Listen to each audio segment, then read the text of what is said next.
But I had just written down some things about, just traits that are so important for network marketing.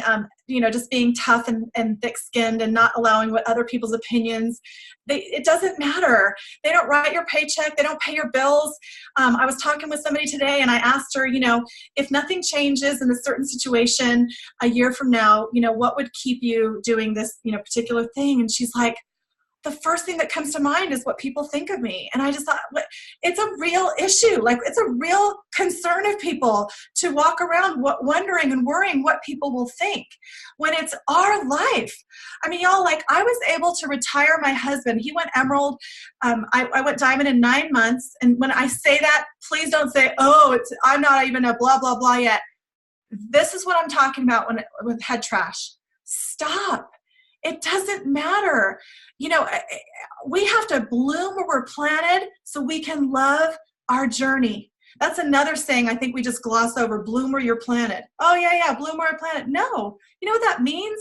You've accepted your circumstances. You love where you're at. You're grateful for where you're at so you can move forward instead of being resentful or questioning or insecure. Those are not things from God. That's not who we were created to be. So bloom where you're planted.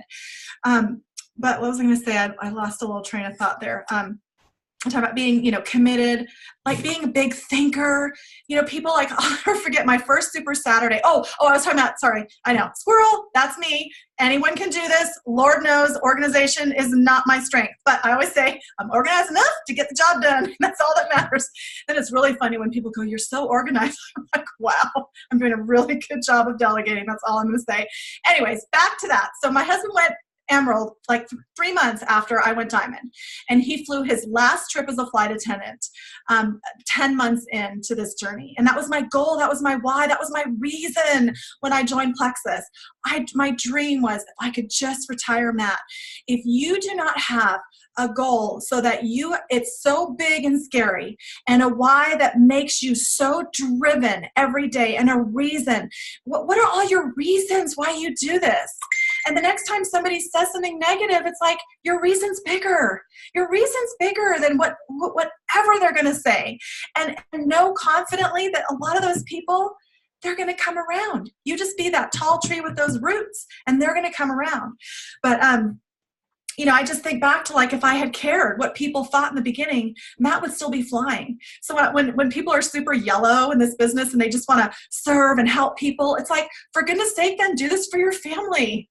Do this for your family. You being a yellow and a helper can really pull up that dominant part of you to get the job done and be a leader. So don't ever buy into, well, because I'm this. That's more head trash. That's more circumstances that you're creating a reality that doesn't have to be a reason for you not to do this. I mean, have you looked at all the jewels? Me and Andrea are pretty different. Me and Angie are pretty different. None of us are exactly alike. I mean, you have a gift and talent and a reason that you're here, and you have to start believing that you're enough. Okay, so really quick, I just want to close with this. I know you guys are really, she said it, I'll take questions, but she keeps talking because I just want to say, this is really, really important. Okay, so after all this, what I've said tonight, here's what I really, really, really want you to know. Okay, I said this coming year is going to be amazing. And I want you to know that, I really do believe, that our next 10 years are going to be, greater and bigger and more exciting than our first because of everything that's lined up. And I want to impart this to you because I just feel like there's people that still I don't know why they wouldn't love our company. They wouldn't believe so much in Tarl and Alec. I think what happens is people can just maybe get frustrated with an order, or they had one situation that made them cause them to doubt. And I really want you to know I've had the blessing. I spent 5 days 3.5 days in Phoenix 2 weeks ago. I had, a dinner with Janice and Deb, our new VP, and we have this incredible new trainer she's creating duplicatable systems named Genevieve, who, when I talk about brilliant people, I want you guys, I literally have goosebumps, knowing the leadership that we have at home office coupled with Tarl and Alec's heart and their vision of us being a legacy company that it hurts my heart when people doubt our company. And it's like, if anyone has an insight, it's somebody who's actually spent time with myself, Sheila, other people that I know. I'm sure Andrea, she's on focus groups. Like we've gotten to know the home office people. Like, in our wildest dreams, would we not ever believe that we're in the greatest company ever? And so it hurts my heart when people are like, are Tara and Alec really that nice? Or like our products, or people like kind of come to me and they've got like, I'm like, girl, keep doing that. And you're going to need like 600 units of Botox. Stop the frowning. Just love and accept and not question everything. Stop with the frowning and just be grateful. And are we perfect? No, but we have an incredible company, y'all. I was in that one for 16 years, not once, never met an important person at our home office. I went to tons of tours. I went to every single convention, seminar, leaders retreat, everything that we had for a year, for 16 years. That's how committed I was to that business. Never met one person ever. And here we have these executives. Do you know I had a new emerald last month? Tarl called her today, and they talked for 30 minutes. She called me crying. She's like, I just talked to our CEO for 30 minutes. And that's what he did to me when I was a new senior gold and I went to corporate. Alec dropped me off at his office and I talked to him for 30 minutes. So yeah, are we perfect? No, but just know, we are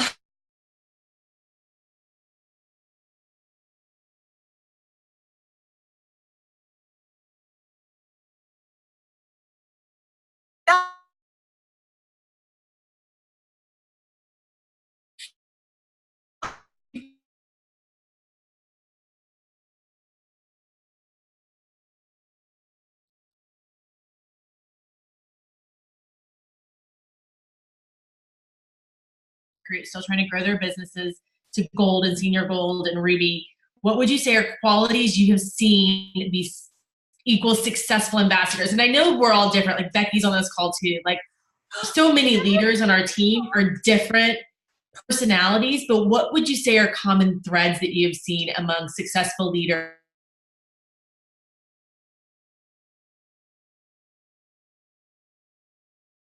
Our company and embrace our company. I have I'll just think of a couple of new people that I have that I've gotten several recruits over the last few months, but why are these people engaging? Why are these people the ones that are starting to recruit?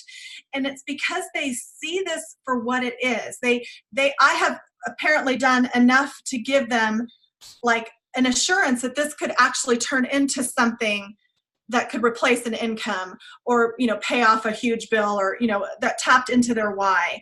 So it's really just people willing to take the time to learn and train. And that takes a maturity. There has to be a willingness on their part. But a lot of that starts on our end to take the time to actually listen to them, put them in the right groups, have them follow the right people, there's definitely an element of people skills and discernment that will be to your benefit in this business. We can't just treat, like Andrea said, treat all people the same. Not people learn differently. People come from different backgrounds and different knowledge base.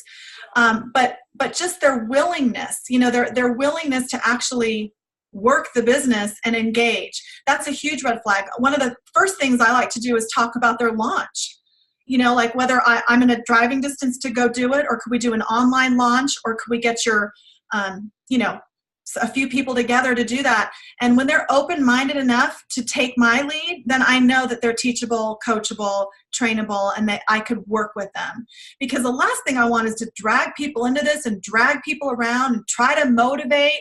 I don't like to try to motivate people. It's exhausting. They have to meet me halfway. And I think the more you can recognize people like that on your team page, really, they got their first ambassador, they scheduled their launch, it shows other people where I'm putting my time and attention into. I'm not just trying to get a bunch of people to try to do stuff. Does that make sense? Did I answer it? Okay. There's Becky. I didn't even know you were on. I haven't even looked at the chat. Maybe people put questions on here. Oh, no. No, I did that too, Helen. I lost a lot of money.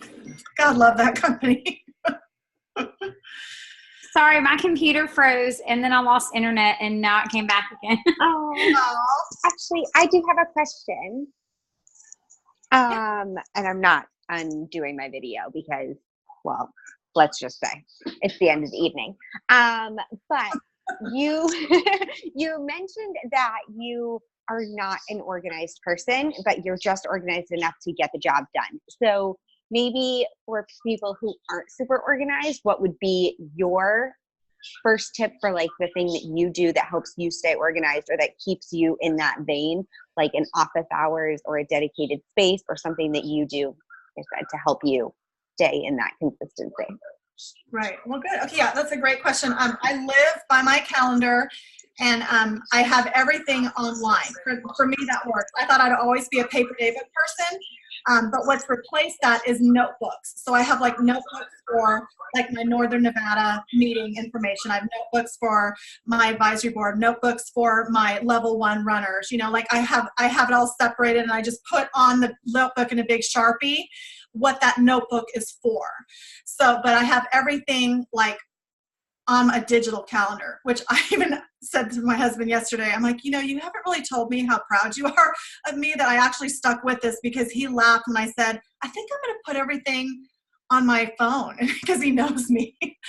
So that is one way. And then I really, you know, I'm a big knock things out in the morning person because I know how busy my day can get as the day goes by. And so, if you make a list every day, and this just goes back to old school training of, you know, the 6 most important things that you have to do, and you really like prioritize on those kind of things.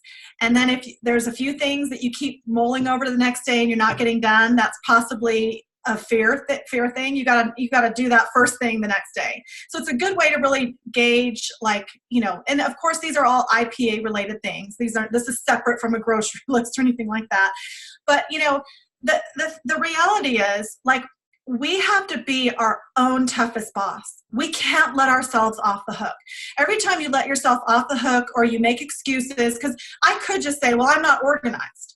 But I mean, for me to want success in this business, like, I had to get organized. Now, my organization might look horrendous for somebody who's like super, like, they highlight everything and they've got color coding systems. And I mean, no, that ain't happening. I'm 51 years old. I know by this time in my life what works for me and what doesn't.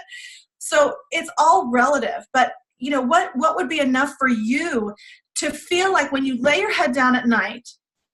And I'm a big self-reflection person. If, you know, we are business owners, and if we are not taking time daily to self-reflect, what worked, what didn't work, how could I have handled that situation better? What was a win? Patting ourselves on the back, those kind of things, super, super important.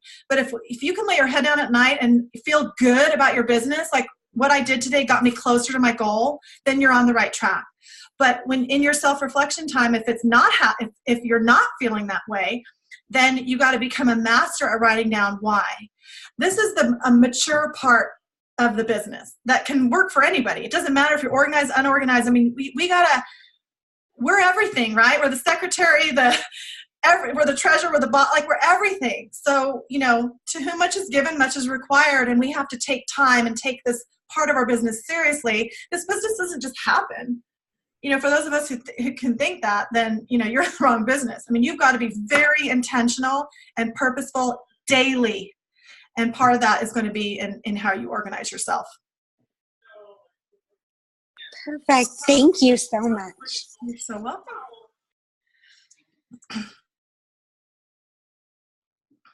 And Helen, I have a question.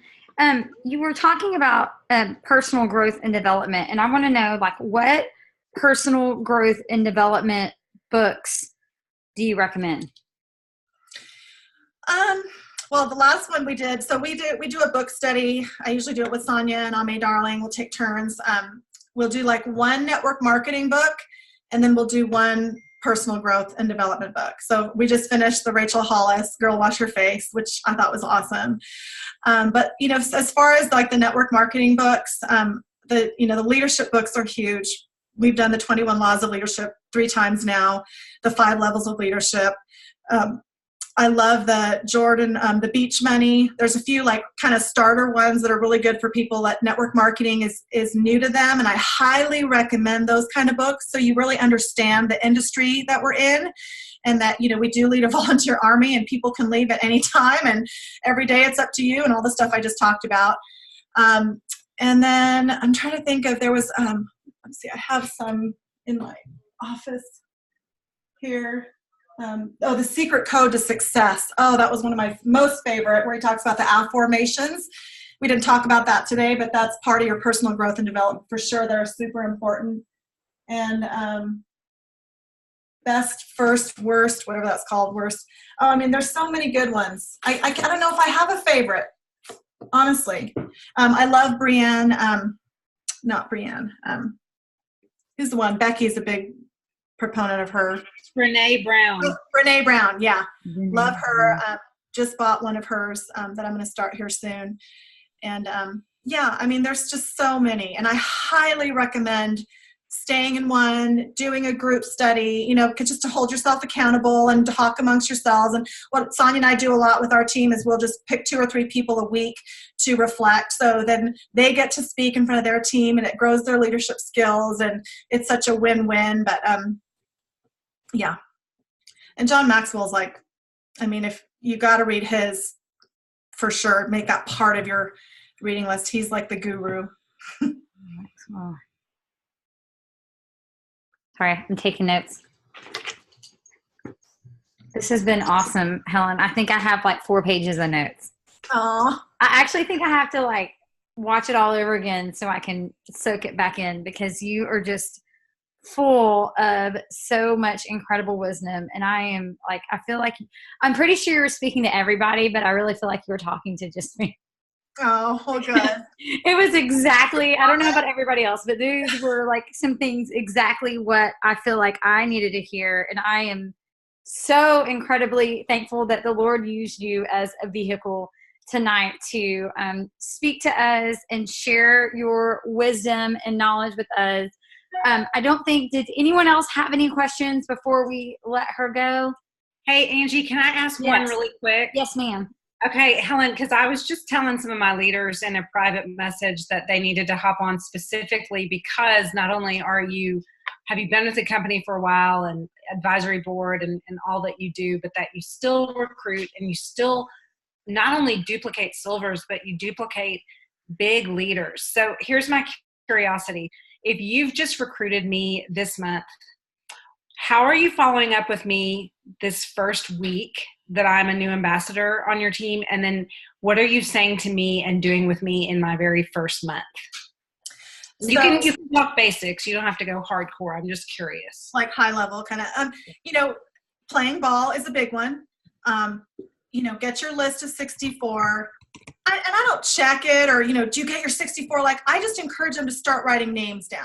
You know, I'm not, I mean, I might give tough love, but I'm not like a micromanager by any means, like at all, which probably I could be a little bit more but it's not really my personality style. And I'm super, super busy. So it's really just a touch, you know, like, and then I set the expectations. I would set it up with you, you know, so Becky, you're busy, I'm busy. This is what you want for your business after, I'm assuming you've shared your goal with me. And let's say it's, you know, to go silver. Okay. So we're going to want to get you to be reaching out to your prospects. We got to get your first Facebook post. Let me know. These are the things. Facebook post, get your launch booked, get your list going. I'm going to tag you in a Zoom that is the pinned post on my team page of going through those first 10 steps of your quick start guide.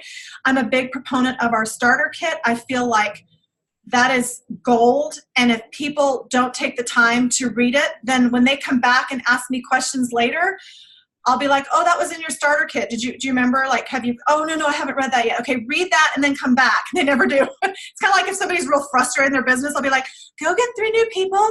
And in a month, let's see if we're going to have the same conversation. And I never hear from them. I mean, it's just action. It's like, it's like them taking responsibility. Like, I kind of like to keep them in my hip pocket the first 3-4 weeks, so to speak, touching back and forth. But ultimately, like, they got to show me that they deserve my time.